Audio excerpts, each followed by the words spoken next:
Today on Public Eye News, the UP 200 gets underway today, and President Trump continues his effort towards a border wall.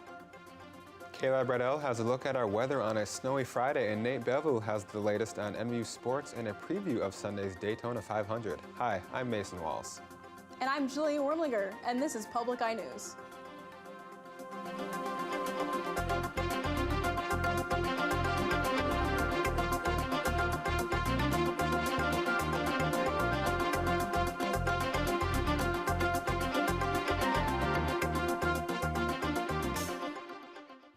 A section of M28 is closed today due to blowing snow off Lake Superior.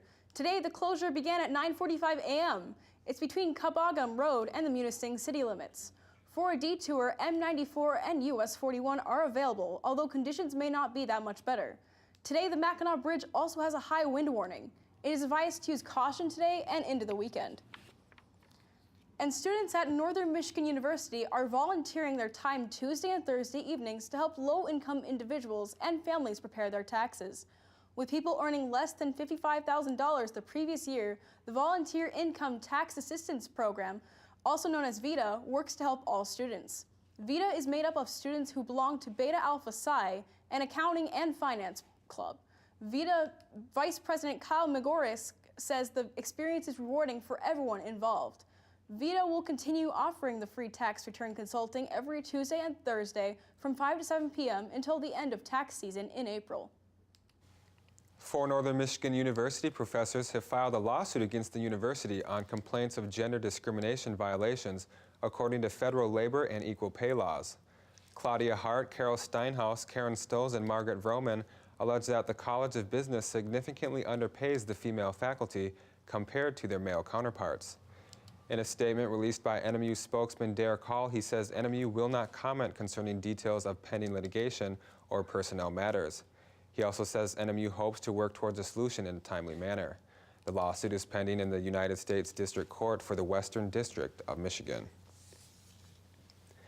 And an Escanaba couple along with 3 infant children escaped a fire Wednesday afternoon when a discarded cigarette caught fire. The fire occurred at 4:37 p.m. at the 600 block of South 8th Street Road, where investigators say the fire was in the upstairs apartment.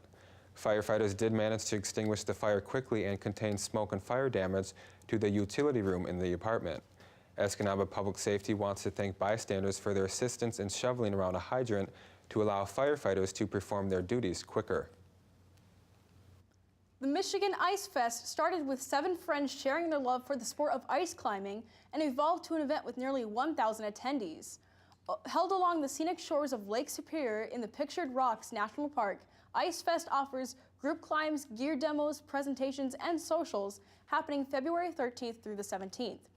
Regardless of skill or ability, Michigan Ice Fest organizer Bill Thompson encourages anyone interested in ice climbing to come check out this weekend's event. All equipment and instruction for ice climbing the shores of Lake Superior is provided at the Michigan Ice Fest. And Thursday night was the annual bib draw for the UP 200 and Midnight Run. Mushers enjoyed a meal and then learned the starting order for tonight's races. The first musher out of the chute will be Ryan Reddington from Skagway, Alaska. He'll be the first of 14 mushers for the UP 200. Washington Street from Front Street to 6th Street shut down this morning in preparation for the annual UP 200 and Midnight Run sled dog races. The detour route will use Baraga Avenue, 7th Street, and Bluff Street, and street closure will remain in effect until 2 a.m. on Saturday. This is the 30th year for the UP 200, and the race begins tonight at 7 p.m. And after the break, we'll be back with your national and international news. Coming up on Austin City Limits. Everybody sing it loud. Hey, I'm in love with the shape of you. We push and pull like a magnet do. Although my heart is falling too. Until then I'll smile and hide the truth. I know I was happier with you. Hey, hey, hey. Saturday night at 11 on Public TV 13. Welcome back. President Donald Trump declared a national emergency today in order to fulfill his pledge to build a U.S.-Mexico border wall. Congress approved far less money than what he wanted, and he will now use billions of dollars from federal military construction and counter-drug efforts for the wall. This declaration comes after a hectic 2-month-long negotiation of political warfare in the nation's capital. This draws fear for some Republicans, saying that future Democratic presidents could use this unprecedented power on their own priorities. And there is mixed reaction this morning following Amazon's decision to cancel its multi-billion-dollar proposal for a so-called second headquarters in New York City. The tech giant abruptly announced its plan Thursday following mounting resistance from some elected officials and union leaders. David Brignard is in the Long Island City neighborhood of Queens. There wasn't a shred of dialogue. Out of nowhere, they just took their ball and went home. New York City's Mayor Bill de Blasio says a senior Amazon executive broke the news to him over the phone on Thursday. The company would not reconsider its decision to ditch plans for a roughly $2.5 billion New York City headquarters. And all we asked was that they be a good neighbor and be part of the community, and clearly they weren't ready to do that.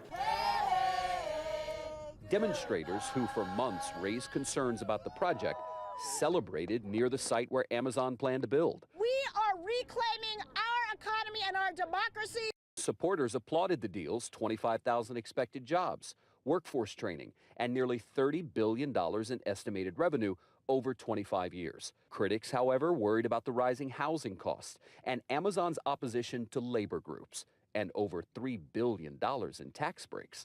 Congresswoman Alexandria Ocasio-Cortez represents the district that borders the proposed site. We could hire out more teachers, we can fix our subways, we can put Ocasio-Cortez and other political leaders, including President Trump, have criticized Amazon for not paying enough in taxes.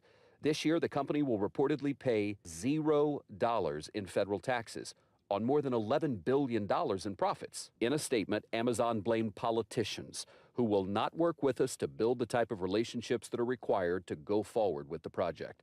Some local business owners, like Frank Raphael, say the company offered to work with the community.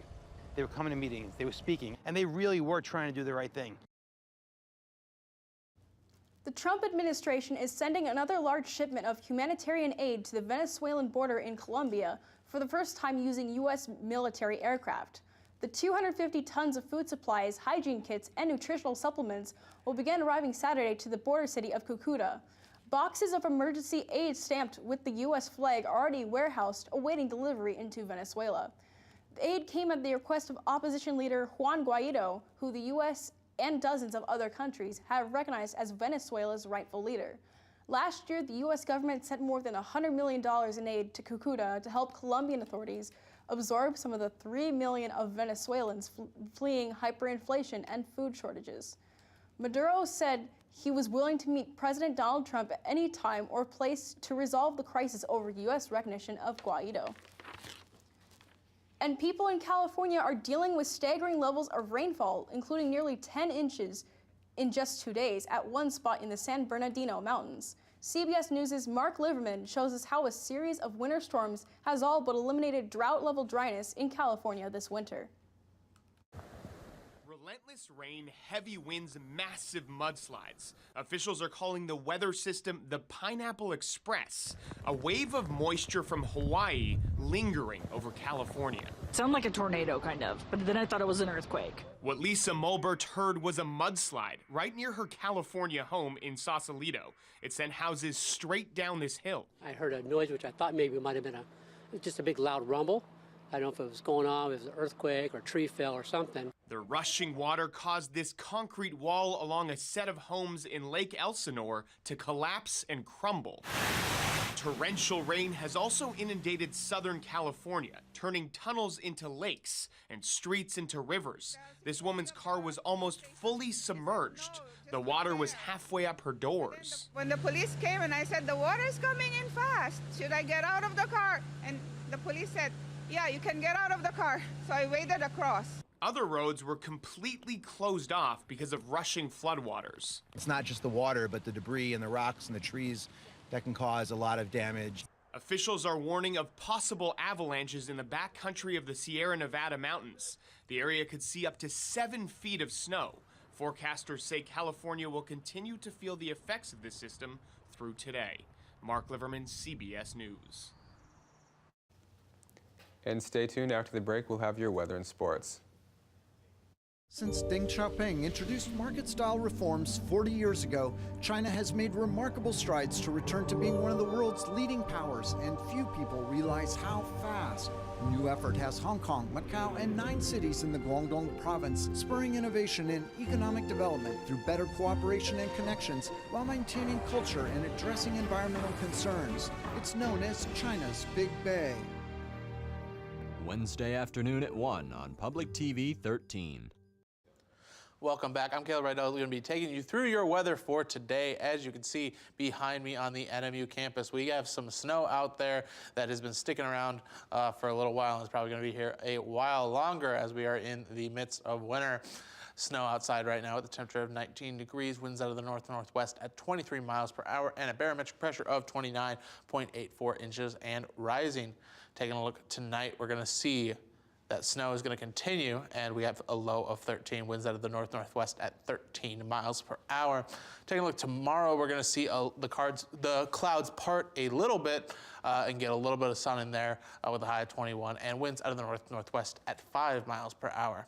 Taking a look across the UP, we are going to see a lot of snow, but a little bit of sun peeking out here and there. We're going to start over in Sault Ste. Marie with 23 degrees, Manistee with 24, 25, in Escanaba, Menominee with 27, and that partly cloudy. Taking a look at the western half of the UP, Iron Mountain with 23 degrees, and that partly cloudy. We're going to have some clouds over in Houghton and Ironwood, with Ironwood having 12, up in the Keweenaw, Houghton with 20, back here in Marquette with 19 degrees and some snow. Taking a look at your week ahead, we're going to see Sunday with a high of 20 with a low of 12 and some clouds out there. Monday with a high of 17, a low of 7 and some clouds. Tuesday with a high of 23 and a low of 9 and some partly cloudy out there.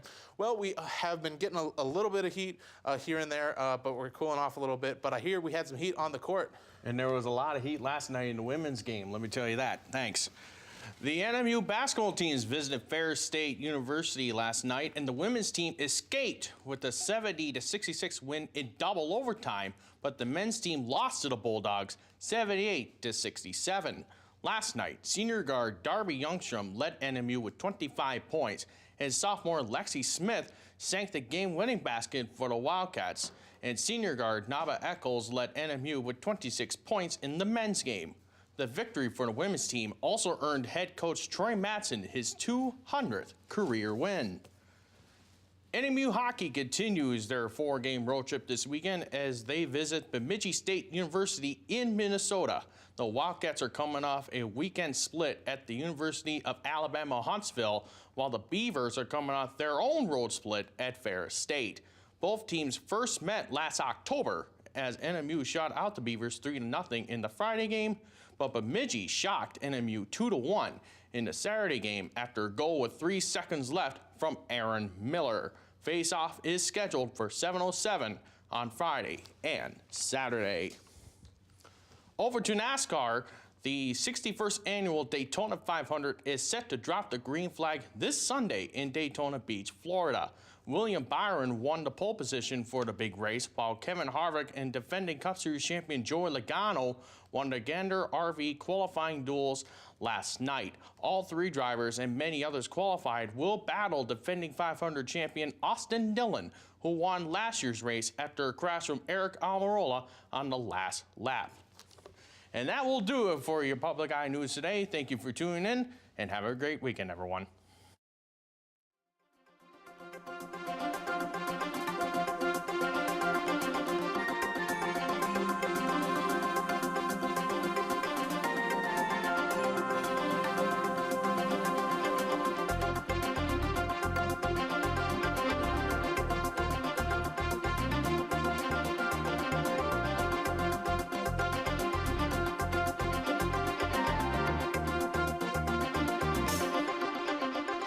The preceding program was produced in studios located in the Edgar L. Hardin Learning Resources Center by WNMU-TV, Northern Michigan University Public Television.